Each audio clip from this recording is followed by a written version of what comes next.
दोस्तों, आज की इस वीडियो में हम बात करेंगे DU-SOL के मई जून में जो एग्जाम्स शुरू होने वाले हैं उन एग्जाम्स की प्रिपरेशन आपको कैसे करनी है और exam centre point of view से कुछ इंपॉर्टेंट बातें हैं जो मैं रखना चाहूँगा ताकि आप लोग क्लियर हो जाओ।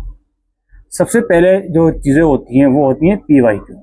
आपको प्रीवियस ईयर क्वेश्चन पेपर देखने हैं, समझने हैं कि जैसे आपका जो भी सब्जेक्ट है, हालांकि अब तो NEP आ गया है, NEP में बहुत ज़्यादा क्वेश्चन पेपर अवेलेबल भी नहीं है, जितने भी अवेलेबल है आप उनको देखिए और ये समझिए कि कौन सा टॉपिक बार बार आ रहा है। इस चीज़ को पहले समझिए, एक नोट डाउन बनाकर रख लीजिए। जो भी क्वेश्चन पेपर आप देखो और नोट डाउन करके रख लीजिए कि हाँ ये टॉपिक बार बार आ रहा है या अल्टरनेट सेशन में आ रहा है, तो ये इम्पोर्टेंट है, उसको ज़रूर से कवर कीजिए। दूसरी बात हमारी ये आती है कि जितनी भी आपकी यूनिट्स हैं, 5 यूनिट्स हैं आपके सब्जेक्ट में, तो कोई भी यूनिट आप कर रहे हो उस यूनिट को पूरा कंप्लीट करें। अगर आप ऐसा करोगे तो इसका मतलब ये है कि उस पर्टिकुलर यूनिट में से कुछ भी अगर आ जाएगा एग्जाम में तो आप लिख सकते हो। कई बार हम क्या करते हैं कि एक यूनिट के 5 टॉपिक हैं, उनमें से 3 कर लिए, फिर हम डायरेक्टली सेकेंड यूनिट में पहुंच गए, सेकेंड यूनिट में 6 टॉपिक है, उनमें से 4 कर लिए। इस तरह से हमारा लास्ट मोमेंट तक भी हर यूनिट पूरा नहीं हो पाता और एग्जाम में अगर वो क्वेश्चन उठ कर आ गया जो जो टॉपिक आपने उस यूनिट में छोड़ा था, तो परेशानी आपको ही होगी, गिल्ट आपको ही फील होगा।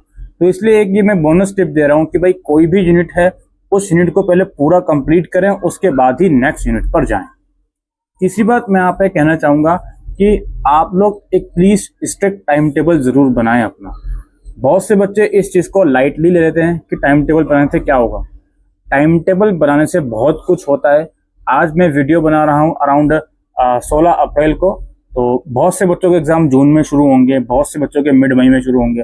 तो उस हिसाब से एक टाइम टेबल बना लें कि पहले कौन सा पेपर है, उसके हिसाब से किस सब्जेक्ट का पहले रखना है, किस सब्जेक्ट को बाद में रखना है, कौन सा सब्जेक्ट ईजी है, किसमें ज़्यादा टाइम देना है, किसमें कम टाइम देना है, आपको क्या सब्जेक्ट ईजी या डिफिकल्ट लगता है, उस हिसाब से एक टाइम टेबल बना लें। आप दिन में कितने घंटे पढ़ते हो उस हिसाब से वो टाइम टेबल प्लीज़ फॉलो करें।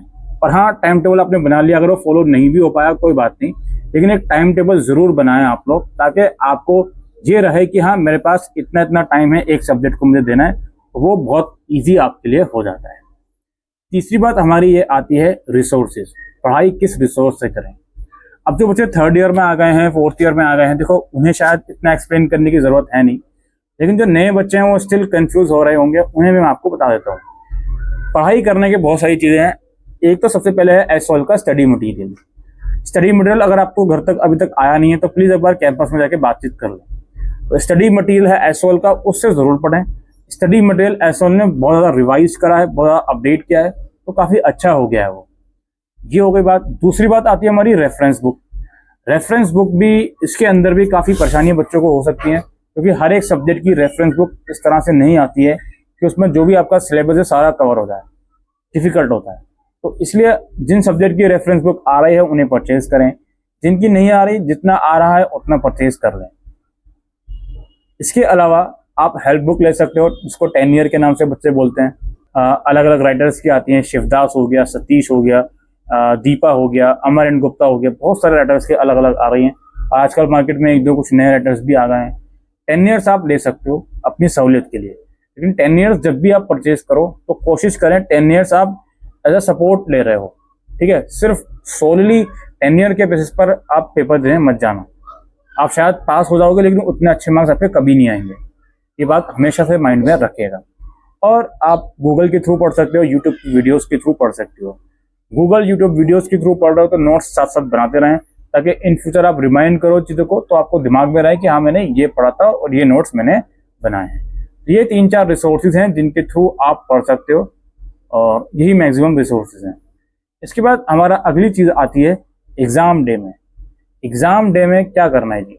सबसे पहले तो एग्ज़ाम में आपको कुछ बातें हैं वो ध्यान में रखनी है। सबसे पहले तो क्वेश्चन की लैंग्वेज क्या है जी, क्वेश्चन पूछ क्या रहा है। कई बार किसी टॉपिक के ऊपर हमारे पास क्वेश्चन आ गया, जैसे फॉर एग्जांपल रिटेलिंग क्या है कॉमर्स वालों को, तो रिटेलिंग क्या है उसको एक्सप्लेन करना है।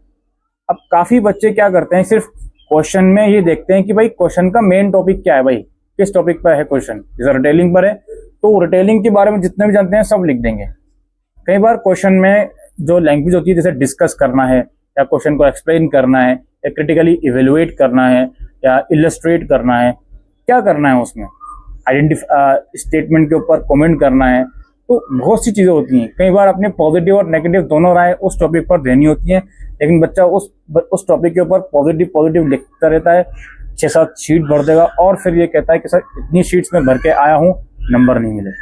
तो पहले तो क्वेश्चन की लैंग्वेज को समझो कि एक्सप्लेन का मतलब क्या होता है, डिस्कस का मतलब क्या होता है।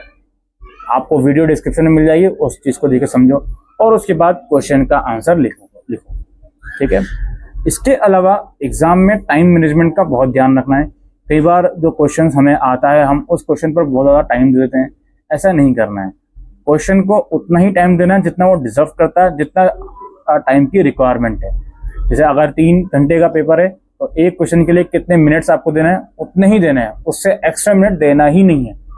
उससे एक्स्ट्रा मिनट अगर आप उसमें दे रहे हो तो अपना ही नुकसान कर रहे हो। इस बात का आपको जरूर से ध्यान में रखना है, टाइम मैनेजमेंट का। तीसरी बात हमारी यह है कि भाई एग्जाम के टाइम पर काफ़ी बच्चे आंसर्स को है ना, आंसर्स की क्वांटिटी और क्वालिटी के साथ साथ उसको सजाने में लग जाते हैं, डेकोरेट करने में लग जाते हैं। ऐसा नहीं करना है। आप सिर्फ क्वालिटी और क्वांटिटी पे ध्यान दें।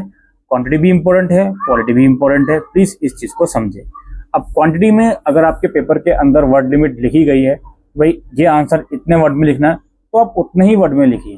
15 मार्क्स का अगर आंसर है तो भाई 3-3.5 पेजेस मेरे हिसाब से इनफ हैं, उतने ही पेजेस में आप लिखिए।